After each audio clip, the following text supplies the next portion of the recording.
First, unang batiin ko muna ang ating mga guests for this morning, yung mga ating mga guest facilitator, na coming from Turnkey Solution Philippines, sa pamumuno ni Ms. Faith D. Chavez. Ma'am, good morning po. Nandito rin po, kasama niya si Ms. Mia Langas. Ma'am, good morning. Sa ating mga Deputy Chiefs of Police, other junior officers, magandang umaga sa ating lahat. It's an honor to address leaders of your caliber, those who uphold the law with strength and discipline. Bilang mga opisyal sa tactical level, kayo ang nasa harapan ng bawat aksyon. You direct, you manage, and implement orders, ensuring strategies are executed with precision and purpose. Your role is crucial. Kayo ang tulay sa pagitan ng utos at kilos. Rekta sa pagsagawa ng patrol operations gaya ng high visibility patrol, checkpoint operations, and other police interventions. Araw-araw, kayo ang nakikita sa lansangan.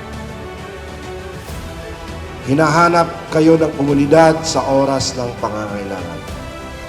That's why we are here today, to strengthen one of your most vital tool in policing, commanding confidence. Strength, discipline, leadership. These aren't just words. They define your role. As majors, captains, lieutenants, you don't just follow orders. You bridge strategy and action, leading teams to turn plans into results. Kayo ang nasa tactical level. Diretso ang aksyon. Sa inyo nakasalalay ang tagumpay ng ating misyon.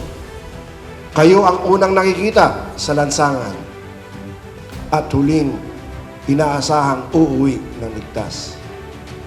In this line of duty, confidence isn't personal. It's a leadership tool. Kapag malinaw at tiwala kayo sa inyong utos at desisyon, mas nagkakaroon ng direksyon at disiplina ang mga tao ninyo. When you stand firm, operations become more effective. Confidence also builds trust within your ranks and the communities you serve.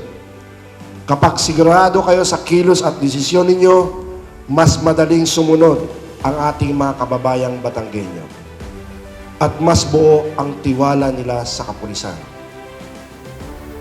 A hesitant leader creates doubt. A confident one commands respect. Kaya sa seminar na ito, ang ating layunin ay hindi lamang sa pagpapalakas ng loob, kundi pati ang pagpanday ng lideratong kayang humarap sa kahit anong hamon at sitwasyon na may tapang, linaw at integridad. Dahil sa huli, ang bawat Batanggenyong pulis ay dapat makapagbigay ng serbisyong barako na may kisig, kikig at kinig para sa ating mga kababayan. At the end of the day, your commanding confidence isn't optional. It is crucial. It ensures that every step you make leads to a safer and more orderly communities. So stand tall, speak with purpose, at maglingkod ng walang pag-alinlangan. Muli, I express my admiration and salute to your dedication, to your service. Dalangin ko ay inyong araw-araw na kaligtasan at tagumpay. Maraming salamat at magandang umaga po sa ating lahat. Thank you, sir.